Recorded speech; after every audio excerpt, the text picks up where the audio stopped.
Oi, se você ainda não me conhece, eu sou o pastor Alberto Rodrigues. Estou aqui gravando uma mensagem, trazendo, reincorporando mensagens antigas e que eu creio que devem edificar a todos. Numa série de 4 vídeos, eu vou identificando o vídeo 1 de 4, porque eu não vou dar o mesmo nome, deixá-los independentes, mas nós vamos tratar sobre o assunto, sobre o arrebatamento da igreja, sobre a grande tribulação, Israel, a igreja. Hoje nós vamos falar sobre a grande tribulação, Israel e a igreja. Dar uma visão geral, vamos tratar especialmente sobre a grande tribulação e verificar alguns textos que nos colocam sobre a visão pré-tribulacionista, que a igreja não passa pela grande tribulação. Vamos dar uma série de informações para ajudar você a também tirar as suas próprias conclusões, que é o importante de todo vídeo.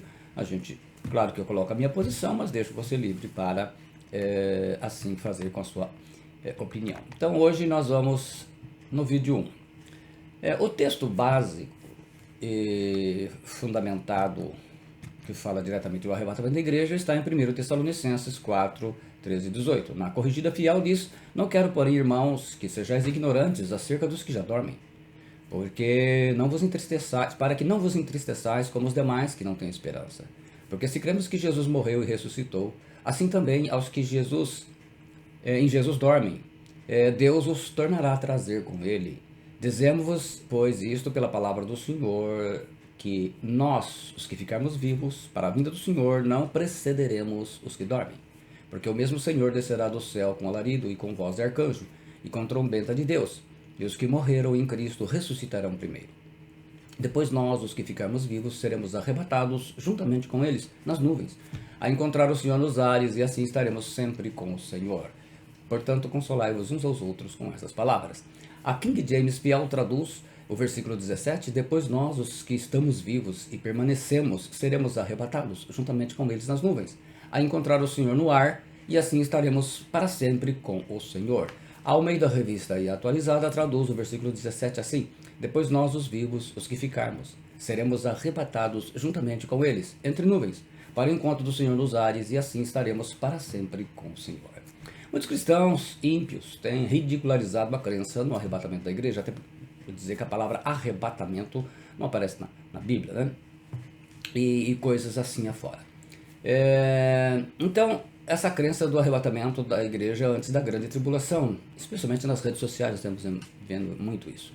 Já existem vários pregadores anunciando que Jesus nem vai voltar mais, que isso é um meio dos pastores ganharem dinheiro à custa do povo. Não vou negar que de fato muitos dos nossos colegas estão se utilizando não só disso, mas de muitos outros subterfúgios, até mesmo não bíblicos, para ganhar dinheiro e ficar rico. Isso eu não nego. Por que tanta zombaria? Os pós-tribulacionistas batem no peito dizendo que o arrebatamento é uma doutrina com menos de 200 anos. E quem iniciou foi John Nelson Darby, em 1827. Eu vou ter a oportunidade, em próximos vídeos, de estar analisando também essas questões extra-bíblicas que têm influenciado o pensamento hoje na igreja. Eles afirmam que a igreja sempre passou por tribulações e vai ter que passar por esta também. Os pós-tribulacionistas, quer dizer, aqueles que acreditam que a igreja passa por toda a grande tribulação, afirmam que a igreja passa pela grande tribulação, mas será guardada da ira de Deus e do Cordeiro, porque entendem que são dois aspectos diferentes dentro desses 7 anos. Os pós-tribulacionistas zombam dizendo que ensinamos que a volta de Jesus será em 2 fases, porque se dissermos em 2 voltas, será antibíblico. Tudo isso nós vamos responder ao longo das mensagens, nem necessariamente nesse vídeo, mas nesses 4 vídeos, né? Então a gente está colocando todas essas questões, é importante que você esteja acompanhando. Os pós-tribulacionistas afirmam que nós cremos que a igreja será arrebatada antes da grande tribulação, estamos deixando a igreja sem condições de enfrentar o anticristo e as perseguições que ele fará. Eles zombam e chamam de arrebatamento secreto. Inclusive a gente vê muito isso, o arrebatamento secreto. Existem 5 grupos distintos de pensamentos e posicionamentos teológicos sobre o arrebatamento. O primeiro grupo é os pré-tribulacionistas. Arrebatamento antes da grande tribulação. É o grupo que eu pertenço. O segundo é mesotribulacionistas. o arrebatamento será no meio da grande tribulação. Os pós-tribulacionistas, que o arrebatamento será no final da grande tribulação. O arrebatamento pré-ira, que a igreja passa 75% da tribulação e aí ela é arrebatada. E não haverá, o quinto grupo, não haverá arrebatamento. Então tem o primeiro grupo que crê que a igreja é arrebatada antes da grande tribulação, como eu creio. O segundo, os mesotribulacionistas acreditam que a igreja é arrebatada no meio da grande tribulação. Os pós-tribulacionistas que acreditam que a igreja vai ser arrebatada no final da grande tribulação, e o arrebatamento pré-ira, que creem que a igreja passa por 75% da grande tribulação, depois é arrebatada. E o quinto grupo já não acredita mais no arrebatamento, e que Jesus não vai voltar, e vamos continuar do jeito que estamos, e o mundo sempre foi mundo, e vai continuar sendo mundo assim. Muito bem. Em janeiro de 2016, uma pesquisa divulgada por Billy Hallowell em 3 de maio de 2016, com 1.000 pastores e ministros protestantes, buscou resposta para a pergunta sobre quando aconteceria o arrebatamento da igreja.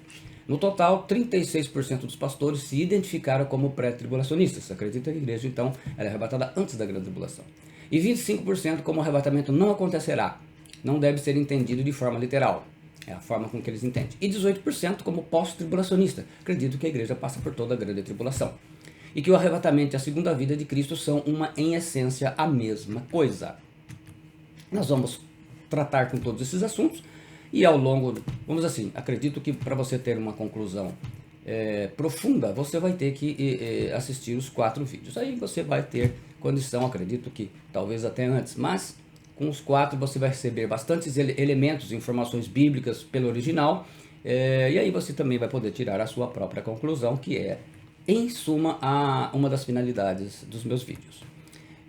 Então, vem a pergunta: podemos ainda acreditar no arrebatamento da igreja antes da grande tribulação? A gente vai colocar os elementos, sempre vou dar a minha posição e deixo vocês livres para pensar como quiserem, até porque vocês vão ter elementos que vão favorecer isso. Eu vou mostrar por que eu creio de um jeito, mas o texto, a explicação no original, ela vai te dar a oportunidade de você ver de outra forma também, se você assim querer, né? Desejar.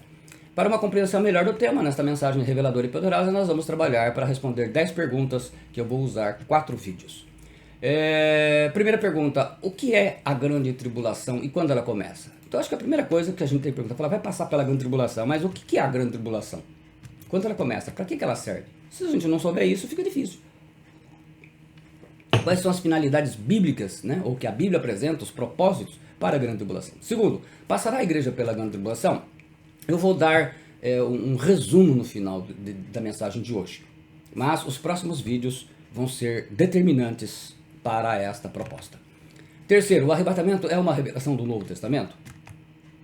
Quarto, o arrebatamento é uma doutrina escatológica que surgiu em 1827 e que possui apenas 195 anos ou 200, como o pessoal arredonda.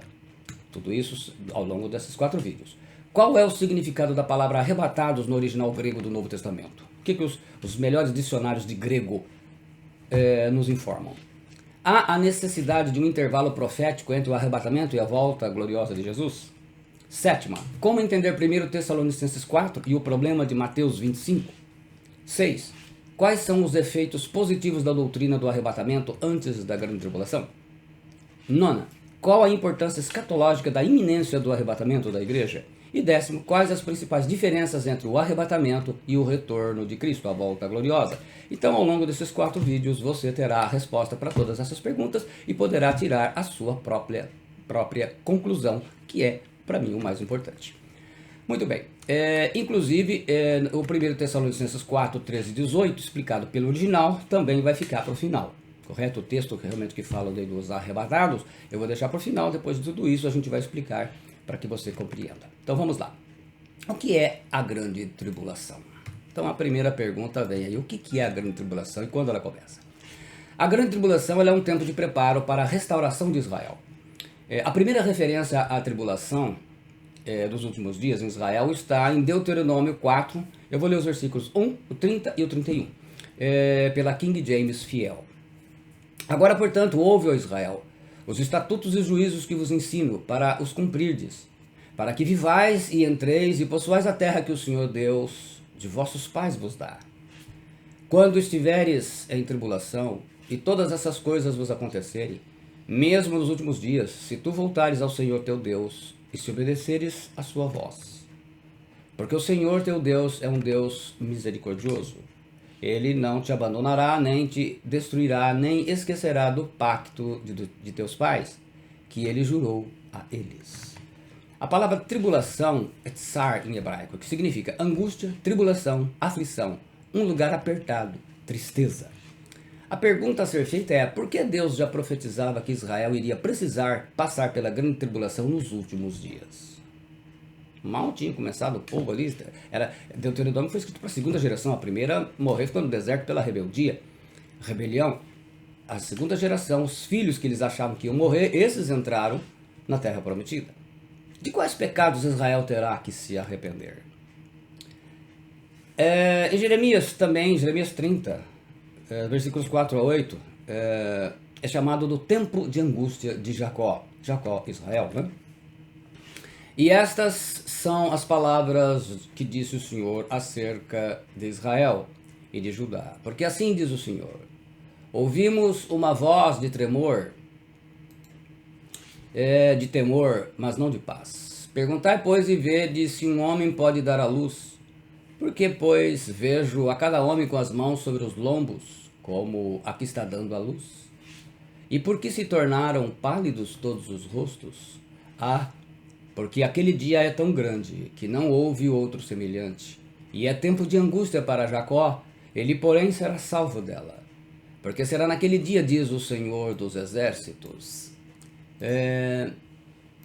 que eu quebrarei o seu jugo de sobre o teu pescoço, e quebrarei os teus grilhões, e nunca mais se servirão dele os estrangeiros. Então, nós temos aqui uma referência também no livro do profeta Jeremias, né, o tempo da angústia de Jacó, que fala bastante para nós sobre esse momento. A palavra tempo em hebraico, Haiti, significa tempo de um evento, Haiti.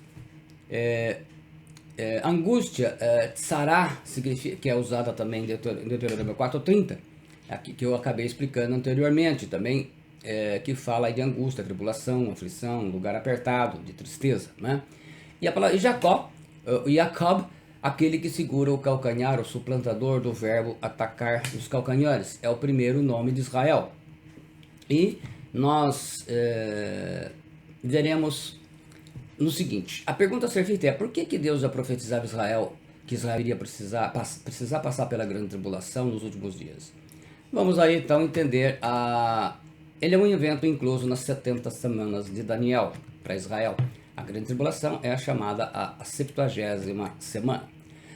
Daniel 9, 24 e 27 diz: 70 semanas são determinadas sobre o teu povo, o anjo trazendo aquela revelação para o profeta Daniel, e sobre a tua cidade, santa cidade, para terminar a transgressão, e pôr um fim nos pecados, e fazer reconciliação por causa da iniquidade, e trazer a justiça e selar a visão e profecia, e para ungir o Santíssimo.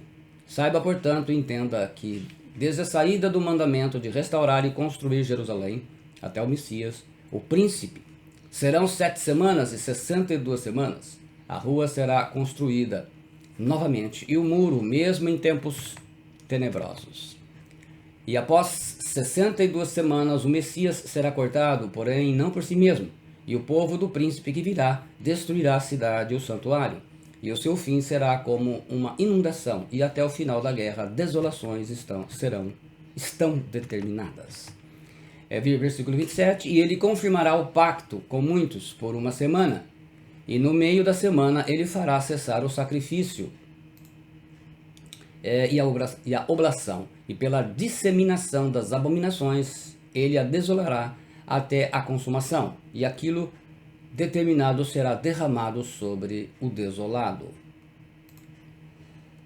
70 semanas sobre o teu povo, então sobre Israel, como no versículo 24, para dar fim à transgressão. Então aqui nós temos a palavra pechá, dar fim aos pecados de Israel, será perdoada a iniquidade, avon, né, que é a iniquidade para o hebreu, é a violação dos 10 mandamentos, em especial, haverá justiça eterna. As 70 semanas diz respeito a Israel. De fato, 490 anos estão determinados, a palavra Kautak, sobre o povo de Israel e a cidade natal de Daniel, que é Jerusalém. A igreja só iniciou as suas atividades em Atos 2, né? Justamente porque o Novo Testamento se dá quando Cristo morre, ressuscita, porque o testamento para valer, o testador tem que morrer. Então começa a nova aliança. E a igreja nasce quando o Espírito Santo desce sobre a igreja. Imaginar uma igreja sem o Espírito Santo... Por quê? Porque para o Espírito Santo vir, Jesus tinha que voltar.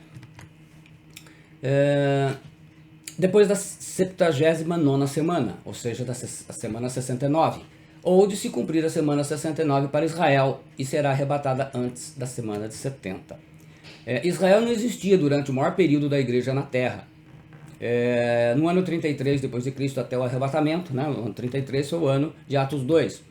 Israel foi destruído no ano 70 e só foi restaurado em 1948, quer dizer, 1878 anos sem Israel, quer dizer, nós ficamos 1878 anos sem Israel, só com o período da igreja. No período de Israel, só tinha Israel. Israel é destruído no ano 70, fica só a igreja. Então vamos ver historicamente como Deus está trabalhando sobre isso. A crucificação de Cristo aconteceu no final da semana 69 da profecia de Daniel, o Mashiach, né? A semana 70, ou 70ª semana, serão 7 anos da grande tribulação, e nada tem com a igreja do Senhor. O povo do príncipe que virá, cumprido em 70 depois de Cristo, foram os romanos que cumpriram essa profecia destruindo Jerusalém, sob o comando do general Tito. Também fala do anticristo que virá, fará uma aliança com muitos, por 7 anos, especialmente com Israel, com a construção do terceiro templo, a volta dos sacrifícios e o reaparecimento da Arca da Aliança dos tempos de Moisés, porque para o hebreu a Arca da Aliança não é aceito réplicas, que nem a gente vê essas falsas réplicas nas igrejas evangélicas que ignoram completamente o sentido e o significado da Arca da Aliança para o hebreu. Fica fazendo essas obras terríveis aí, meu Deus. Vamos lá. Mas na metade dela, aos 3 anos e meio, quebrará essa aliança, fará cessar o sacrifício e se assentará no Santo dos Santos, profanando como abominável da desolação, conforme está lá em 2 Tessalonicenses 2,4. Inclusive, nas nossas lições bíblicas dadas no discipulado que eu tenho publicado, a gente fala sobre Jesus no tabernáculo do deserto. E lá vocês vão ter uma visão correta sobre o Santo dos Santos. Aí então diz lá o texto: e naquele tempo Miguel levantar-se-á, o grande príncipe, que representa os filhos do teu povo, e haverá um tempo de tribulação, tal qual nunca houve desde que existiu nação, até aquele dia. E naquele tempo o teu povo será libertado, todos os que forem encontrados escritos no livro, e muitos daqueles que dormem no pó da terra despertarão, alguns para a vida eterna, e alguns para a vergonha e desprezo eterno. De quais pecados Israel terá que se arrepender, que será tratado na grande tribulação? O primeiro e maior propósito da grande tribulação é preparar Israel para aceitar Jesus Cristo como Messias. Não é bíblico de uma certa forma, mas a maioria das pessoas só realmente aceitam Jesus pela dor. Israel não é exceção. Tá tudo bem, dificilmente. Ainda mais que Israel goza daquele privilégio bíblico, né, que a igreja não aceita. E eles são abençoados materialmente. 51% de toda a fortuna da terra está nas mãos de judeus. O apóstolo, usado pelo Espírito Santo, apresenta as 8 acusações pelas quais Israel terá que ser tratada e será tratada na grande tribulação. Paulo escreve o seguinte, em 1 Tessalonicenses 2, 14, 16. Porque vós, irmãos, haveis sido feitos imitadores das igrejas de Deus, que na Judéia estão em Jesus Cristo, porquanto também padeceste de vossos próprios concidadãos, o mesmo que os judeus lhes fizeram a eles, os quais também mataram o Senhor Jesus e os seus próprios profetas, e nos têm perseguido, e não agradam a Deus, e são contrários a todos os homens, e nos impedem de pregar aos gentios as palavras da salvação, a fim de encherem sempre a medida de seus pecados, mas a ira de Deus caiu sobre eles até o fim. Então são listadas 8 obras más dos judeus que serão tratadas. Porque infelizmente tudo aquilo que a gente faz de mal, vamos ser tratados. Fica sossegado. Se você faz, te prepara. Primeiro, perseguiram as igrejas cristãs, versículo 14, a noiva. Segundo, mataram o Senhor Jesus, versículo 15. Terceiro, mataram os profetas, versículo 15. perseguir os apóstolos, versículo 15, o nós. Observe que isso é um judeu que está falando. Quinto, não agradam a Deus, versículo 15.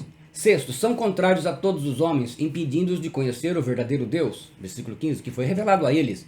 E eles é que tinham também essa missão de apresentar o verdadeiro Deus a esse mundo todo que adora imagens, ídolos e falsos deuses. Sétimo, impedem a pregação do evangelho, no versículo 16. E oitavo, a ira de Deus caiu sobre eles definitivamente, versículo 16. E a grande tribulação é a ira. Vamos lá. O segundo grande propósito da grande tribulação é derramar juízo sobre todos os descrentes, rebeldes e que desprezam a palavra de Deus e não acham lugar de arrependimento. Em Apocalipse 16, 9 nós lemos: E os homens foram abrasados com grandes calores, e blasfemaram o nome de Deus, que tem poder sobre estas pragas, e não se arrependeram para lhe darem glória. Esse é o pior problema. E o terceiro grande propósito da grande tribulação será selar 144 mil judeus para promover um grande avivamento mundial, preparando milhões de pessoas para habitarem a terra durante o milênio, o reino milenar de Cristo, que está em Apocalipse 7, 13 e 14. Sempre lembrando que avivamento, o povo imagina que aquele monte de gente falando em língua e tal. Avivamento, gente, é uma mudança de vida, dar vida. E as pessoas verdadeiramente se convertem, elas se arrependem dos seus pecados e se convertem ao Senhor Jesus. Então, avivamento é o derramar. Como em Atos, que eles se manifestaram em línguas, mas o que houve ali? Um período de salvação naquele povo, né? Dizendo, não firais a terra nem o ar, nem as árvores, até que tenhamos selado os servos de nosso Deus em suas testas. E eu ouvi o número daqueles que foram selados, e foram selados 144 mil de todas as tribos dos filhos de Israel. No 5 a 8, né? 12 mil de cada tribo. Judá, Ruben, Gad, Aser, Naphtali, Manassés, Simeão, Levi, Issacar, Zebulon, José e Benjamim. Depois versículo 9 e 10. Depois disso eu olhei e eis uma grande multidão que nenhum homem podia contar, de todas as nações e famílias, e povos e línguas, parados diante do trono, diante do Cordeiro, vestidos com túnicas brancas e palmas em suas mãos. E gritavam em alta voz, dizendo, salvação ao nosso Deus que está sentado no trono e ao Cordeiro. No versículo 11 diz, e todos os anjos estavam em pé ao redor do trono, e ao redor dos anciãos, e dos 4 animais, e caíram sobre suas faces diante do trono e adoraram a Deus, dizendo amém, bênção e glória e sabedoria e ação de graças e honra e poder e força sejam o nosso Deus para sempre e sempre. Amém. E um dos anciãos respondeu-me dizendo, quem são esses que estão vestidos com túnicas brancas? E de onde eles vieram? No versículo 14, e eu lhe disse, Senhor, tu sabes. E ele me disse, estes são aqueles que vieram da grande tribulação e lavaram as suas túnicas e as tornaram brancas no sangue do Cordeiro. Então, essas são as finalidades da grande tribulação. Quando começa a grande tribulação? Os mesotribulacionistas acreditam que a grande tribulação começa com a trombeta de Apocalipse 11:15. Mas Apocalipse ensina duas verdades importantes. Primeiro, não há como separar grande tribulação de ira de Deus. Segundo, a grande tribulação é o derramar da ira de Deus e do Cordeiro. Ela começa no capítulo 6 do Apocalipse, já na abertura dos 4 selos. Tem gente que acredita que nós já estamos vivendo isso, né? Mas ainda não estamos vivendo, não. Apocalipse 6, 1, versículos 1, 16 e 17 diz, e havendo o Cordeiro aberto um dos selos, olhei e ouvi um dos 4 animais que dizia como em voz de trovão, vem e vê. E diziam aos montes e aos rochedos, caí sobre nós e escondei-nos do rosto daquele que está assentado sobre o trono e da ira do Cordeiro, porque é vindo o grande dia da sua ira, e quem poderá subsistir? Então, no capítulo 6 ele já mostra que começa o período da sua ira. Está bem claro aí no Apocalipse. A grande tribulação de 7 anos, ela compreende o quê? Mateus 24, 21, 22 diz, porque nesse tempo haverá grande tribulação, como desde o princípio do mundo até agora não tem havido, e nem jamais haverá. E nem haverá jamais. Não tivessem aqueles dias sido abreviados, ninguém seria salvo, mas por causa dos escolhidos, tais dias serão abreviados. A grande tribulação é um acontecimento muito pior do que qualquer tribulação que já aconteceu na história. Nunca houve nada igual e nem haverá. E ela compreende. Aqui eu vou fazer um resumo, porque até tem um vídeo, a gente talvez faça reedições dele. exige bastante, porque eu ilustrei esses vídeos, mostrando, explicando, com ilustrações e GIFs, né, que ficaram muito bonitos. Aqui eu vou fazer apenas um resumo para a gente compreender. A grande tribulação, ela compreende os 7 selos, que descritos em Apocalipse 6, de 1 a 17, a ira de Deus. Primeiro cavalo branco, primeiro selo, cavalo branco, que é o aparecimento do anticristo, que está lá em 2 Tessalonicenses 2. O segundo selo é o cavalo vermelho, que fala de guerra causada pela besta, o anticristo. O terceiro selo, que é o cavalo preto, fala de fomes, epidemias e misérias como consequência dessas guerras. Até porque nem todo mundo vai aceitá-lo. E aí a coisa vai acontecer pro lado deles, né?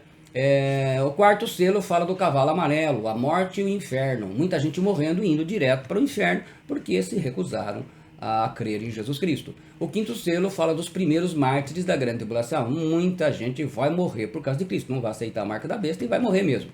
O sexto selo, o sol se torna negro, ilhas desaparecem, o céu se enrola no pergaminho.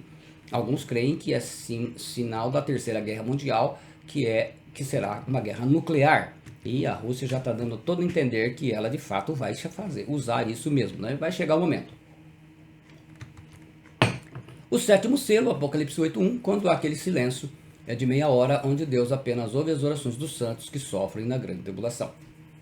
Também na grande tribulação compreende as 7 trombetas dos 7 anjos, descritas no Apocalipse 8, 9 e do 11, versículos 15 ao 19, a ira de Deus.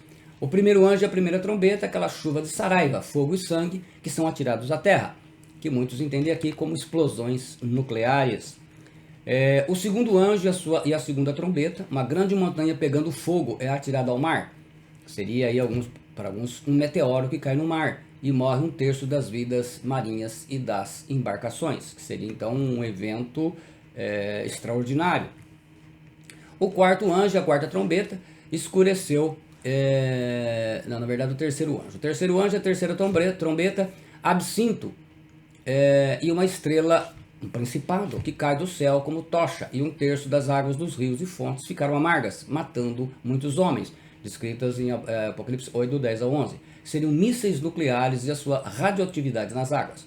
O quarto anjo e a quarta trombeta escureceu 1/3 parte do Sol, da Lua e das estrelas, dos planetas, Apocalipse 8, 12. Seriam aí detritos nucleares na atmosfera.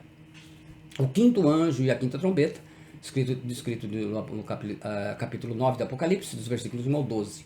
O poço do abismo é aberto e 200 milhões de demônios são soltos para atormentar o planeta Terra, no capítulo 9, 16, sob o comando de Abaddon, em hebraico, ou Apolion, em grego, Apocalipse 9, 12.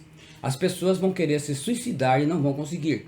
Eles só não tocarão nos 144 mil que foram selados, lá no Apocalipse 7. Aqui símbolo de armas químicas e biológicas. Então terror, mas também a influência de muitos demônios que vão ser soltos nesse período. A coisa vai pegar. O sexto anjo e a sexta trombeta são soltos os 4 anjos do Golfo Pérsico, que influenciarão um exército de 200 milhões. Irão morrer 1/3 dos homens. Mais ou menos aí, mais de 2 bilhões e 600 milhões de pessoas. Mais de 11 vezes a população do Brasil. O sétimo anjo e a sétima trombeta, descritas no Apocalipse 11, do 15 ao 19. O terceiro ai, contra os homens. O conteúdo dessa trombeta consiste nas 7 taças da ira de Deus, que é descrito no Apocalipse 16. No capítulo 13 é a metade da grande tribulação. Estamos com 3 anos e meio e acontece a revelação do anticristo como a besta, 666 do Apocalipse. Então, aquele homem maravilhoso, líder, carismático, que enganou a todo mundo, agora ele mostra a sua verdadeira natureza. Primeiro ele se apresentou como aquele cordeirinho, um homem inteligente que vai resolver muitos problemas da humanidade. Agora ele vai dizer quem realmente ele é e qual para que ele veio. É a implantação da famosa marca da besta. Quem não aceitar a marca da besta e não adorar o anticristo não poderá comprar e nem vender e será perseguido para ser decapitado, como está lá no Apocalipse 20, versículo 4. Na minha série O Apocalipse, que são uma série de 5 vídeos, tudo isso é ilustrado também para você ver. Os mesotribulacionistas acreditam que o arrebatamento da igreja acontecerá nesse período, né? Nesse momento. As 7 taças da ira de Deus, Apocalipse 16. 16:1 diz: E eu ouvi uma grande voz sair do templo, dizendo aos 7 anjos: Ide pelos vossos caminhos e derramai as taças da ira de Deus sobre a terra. Cada taça será derramada por um anjo de Deus. A primeira taça da ira de Deus, Apocalipse 16, 2 diz: os adoradores e os portadores da marca da besta recebem úlceras malignas, câncer devido às armas atômicas, provavelmente. A segunda taça da ira de Deus, o segundo anjo derramou essa taça e a água do mar se transformou em sangue, morrendo toda a vida marinha, como na primeira praga do Egito. Tudo provavelmente com os castigos de Deus e também em função das guerras também, né? Vai ser um período que vai estar acontecendo coisas de maldade humana, mas também a intervenção divina que vai permitir os demônios fazerem um estrago terrível. Terceira taça da ira de Deus, Apocalipse 16, 4. Agora as águas dos rios e das fontes são transformadas em sangue. Um mundo sem água e sem alimentos que vem das águas. Então, todo o ecossistema vai ser influenciado, né? O meio ambiente vai ser detonado mesmo, né? Todo o cuidado que estão tendo agora, na época do anticristo, a coisa vai pegar. Quarta taça da ira de Deus, Apocalipse 16, 8. O calor do sol vai queimar as pessoas e tão alta que será a temperatura. E isso já está se vivenciando, só que na grande tribulação a coisa vai ampliar, né? Vão potencializar o calor, né? É o efeito estufa, pois a camada de ozônio da atmosfera superior será danificada pela guerra nuclear e os raios solares não terão amenizantes. Então a coisa vai pegar mesmo, né? Quinta, a taça da ira de Deus, Apocalipse 16, do 10 ao 11. Finalmente a ira de Deus atinge o próprio reino do anticristo. Trevas densas enegrecem os domínios do império do anticristo, aumentando terríveis dores nos seus súditos, como a nona praga do Egito, lá em Êxodo 10, 21, 23, e vão blasfemar de Deus.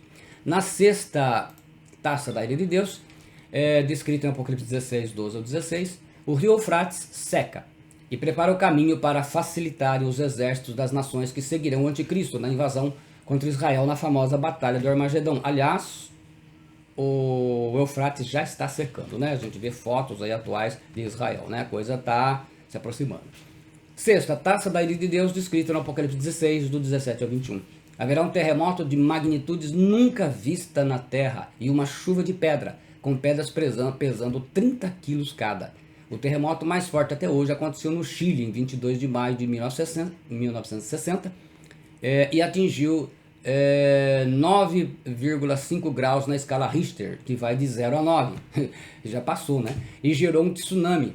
Esse terremoto aqui do Apocalipse 16 será muito mais forte e vai dividir a cidade de Roma em 3 partes. A coisa lá vai pegar também, né? Porque Roma também é uma capital de pecados e continua até hoje. A palavra eclesia, igreja, é mencionada no capítulo 1 ao capítulo 3 de Apocalipse 20 vezes, do 1 ao 3. Mas não é mencionada nenhuma vez nos capítulos que descreve a grande tribulação ou ira de Deus, quer dizer, dos 6 ao 20. O termo só volta a aparecer na conclusão do livro, em Apocalipse 22, 6 e 21. A igreja primitiva ela estava sofrendo de morte, perseguição e terror por parte do imperador romano. Qual alívio ou conforto na fé desses irmãos traria uma mensagem do Apocalipse prometendo que eles iriam sofrer ainda mais na grande tribulação ou ira de Deus? Qual seria? Vocês estão sofrendo, tá, mas calma que vocês vão sofrer mais ainda. Como é que isso? O Apocalipse não foi dado para condenação, foi dado como alívio, correto? Passará a igreja pela grande tribulação? Está a igreja destinada a passar pela ira de Deus e do Cordeiro? 3 textos da Escritura vão responder essa pergunta aqui num resumo. 3 textos. 1 Tessalonicenses 1, 9 e 10 na King James Fiel. Na Almeida Corrigida Fiel. Porque eles mesmos anunciam de nós qual a entrada que tivemos para convosco, e como dos ídolos vos convertestes a Deus para servir o Deus vivo e verdadeiro, e esperar dos céus o seu Filho, a quem ressuscitou dentre os mortos, a saber, Jesus, que nos livra da ira futura. O apóstolo Paulo ensina que os crentes, né, os cristãos, esperam o Senhor Jesus no céu. Sempre que eu falo crente aqui, gente, não fica pensando nessa ideia de crente católico, tá? Senão, às vezes, um católico está assistindo vai pensar que, olha, isso é só para crente. Isso aqui é para cristão.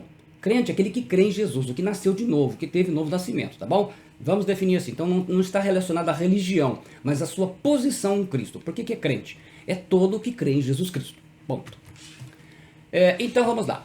O apóstolo Paulo ensina que os cristãos esperam o Senhor Jesus dos céus para livrar a igreja da ira futura, a ira de Deus e do Cordeiro, né, que é a grande tribulação.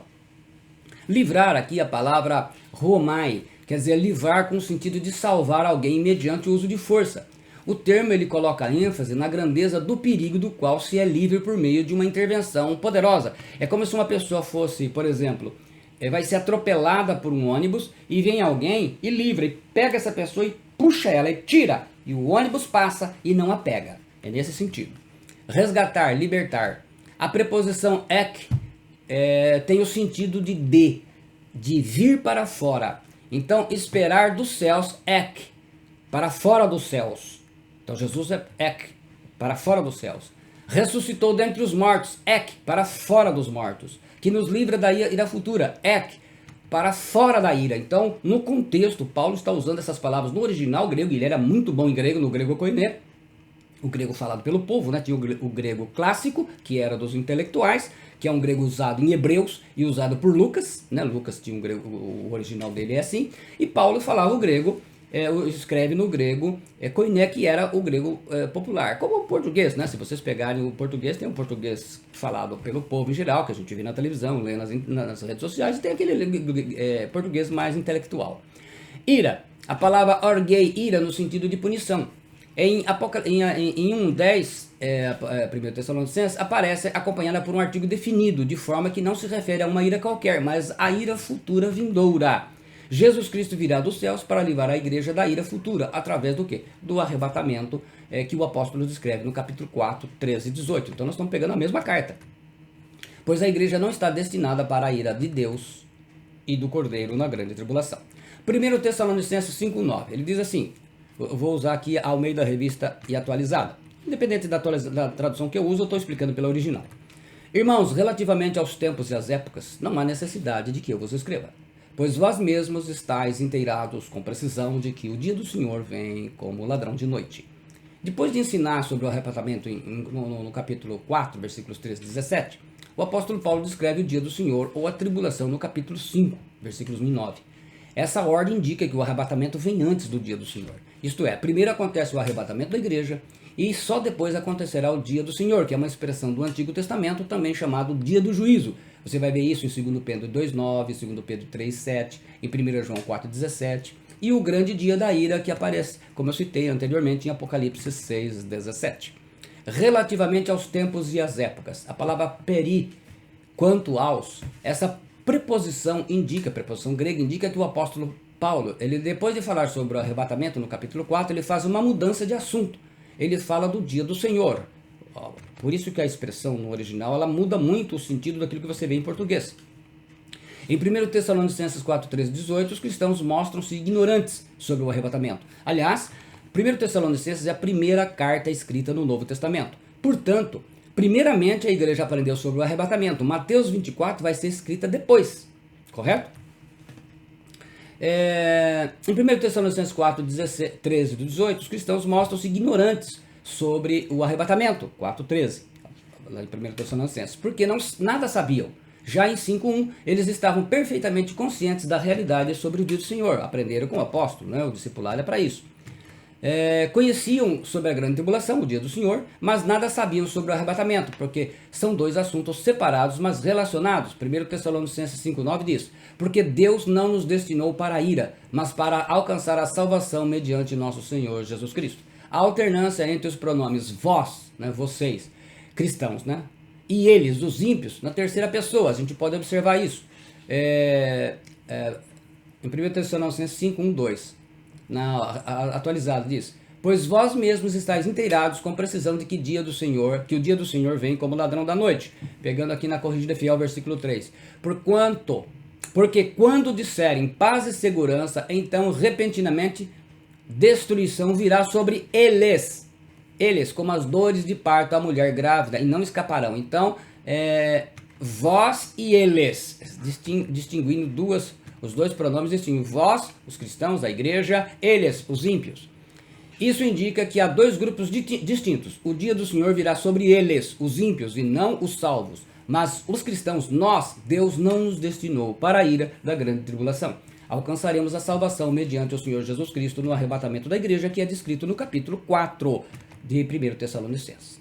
E Apocalipse 3:10, um texto bastante controvertido, que inclusive eu vi na internet, num vídeo de disputa entre pastores falando do original, e que agora nós vamos esclarecer, inclusive, o que o pastor não quis dizer. Vamos lá, Apocalipse 3:10. A revista atualizada traduz assim: porque guardastes a palavra da minha perseverança, também eu te guardarei da hora da provação que há de vir sobre o mundo inteiro, para experimentar os que habitam sobre a terra. A corrigida fiel traduz assim: como guardaste a palavra da minha paciência, também eu te guardarei da hora da tentação que há de vir sobre todo o mundo, para tentar os que habitam na terra. A promessa é para todas as igrejas, porque no capítulo, no mesmo capítulo 3, no 10, no versículo 13 ele diz: quem tem ouvidos ouça o que o Espírito diz às igrejas. Então toda a igreja do Senhor. A palavra guardar é teirel, que significa reter ou reservar para o futuro. Significa obedecer aos mandamentos. Significa agarrar, proteger com uma guarda militar. Também significa conservar uma filha em casa solteira para não entregá-la em casamento. A palavra provação, conforme traduz a revista atualizada, ou tentação, como traduz a King James Fiel e a Almeida Corrigida Fiel. Experimentar, pirasmos, submeter à prova, provação em teste, tentação na submissão em teste, teste permitido para passar em aflições e provar a fé. O significado da expressão grega teireuek, guardar dá. Aqui está a questão, guardar dá. Os pós-tribulacionistas afirmam que teireuek apoia a ideia de que este versículo significa através de, isto é, que a proteção do Senhor Jesus para a sua igreja contra a ira, enquanto a igreja está na terra, é em meio à ira de Deus. O teireuek seria traduzido para guardar em meio à grande tribulação, então a igreja participando. Nós, pré-tribulacionistas, cremos que teireuek apoia a ideia de tirar de, isto é, que Jesus vai guardar a igreja para fora da grande tribulação quando do arrebatamento. Aí como que a gente resolve essa questão então? Cada um está puxando a brasa para a sua sardinha.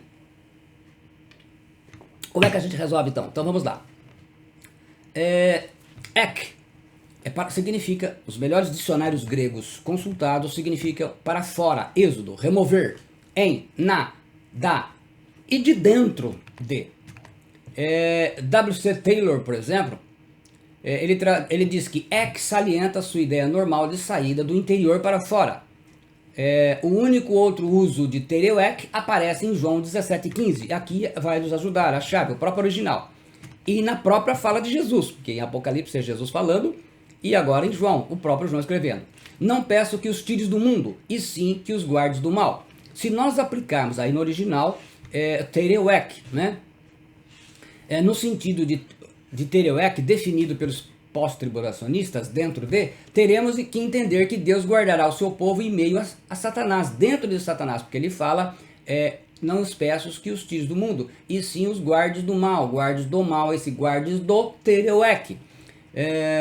Fica bem claro que o sentido correto de teireuek é para fora, porque Deus guarda o seu povo mantendo fora do maligno, fora de Satanás, correto? Charles Hirai afirma: se Jesus quiser dizer dentro, ele é um grande estudioso do grego, através, né, se ele quisesse dizer dentro ou através, porque ele usou uma preposição grega para comunicar claramente isso. Jesus poderia usar, por exemplo, nós vamos ver então no grego que existem expressões que ele poderia usar que definiria realmente que a igreja iria passar dentro, né? Diferentemente dessa teireuek.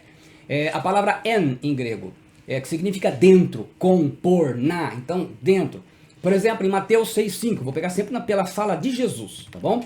E quando orardes, não sejas como os hipócritas, pois se comprazem em orar apenas nas sinagogas e às esquinas das ruas, para serem vistos pelos homens. Em verdade vos digo que já receberam o seu galardão. Nas aqui sinagoga, em é dentro, com, por. Então, orar em pé dentro das sinagogas. Ele poderia ter usado em. E Jesus conhece tudo, né? Isso é dentro das sinagogas. É usado em Mateus 3,1, no deserto da Judéia. Ou, por que não usar, lá em Mateus 3,1 também, no deserto, em, né? Por exemplo, também poderia, além de usar em, ele poderia ter usado dia. Em Mateus 12,43, por exemplo. E quando o espírito imundo tem saído do homem, anda por lugares áridos, buscando repouso e não encontra. A palavra por, depois vem lugares áridos, é dia, que significa dentro, né? Ele anda dentro de lugares áridos, através de lugares áridos, durante. Assim, o sentido de tereuek em Apocalipse 3:10 literalmente é: eu te guardarei para fora da hora da provação que há de vir sobre o mundo inteiro, para experimentar os que habitam sobre a terra. Melhor traduzido, o grego original. Portanto, a promessa do Senhor Jesus para a sua igreja é que ela ficará para fora da grande tribulação e por isso será arrebatada antes da grande tribulação. Só que nós estamos falando aqui da igreja, não denominação corporativa, organização. Um organismo vivo de pessoas redimidas, justos, que foram salvos por Jesus Cristo, né? Que nasceram, tiveram o novo nascimento. Teve o novo nascimento, aquele que nasceu de Deus, correto? O vídeo 1 fica por aqui. Se você gostou, deixa aí o seu gostei, o seu like, que isso nos ajuda muito. Se você não fez ainda, se inscreva no meu canal e acione o sininho de notificações. Também compartilhe com o máximo de pessoas que você pretende compartilhar, que você gosta, que sabe que vai edificar essa mensagem. Muito obrigado, que Deus te abençoe. Vamos aguardar o segundo pela graça e misericórdia do Senhor. Deus abençoe você em nome do Senhor Jesus Cristo e no poder do Espírito Santo. Amém.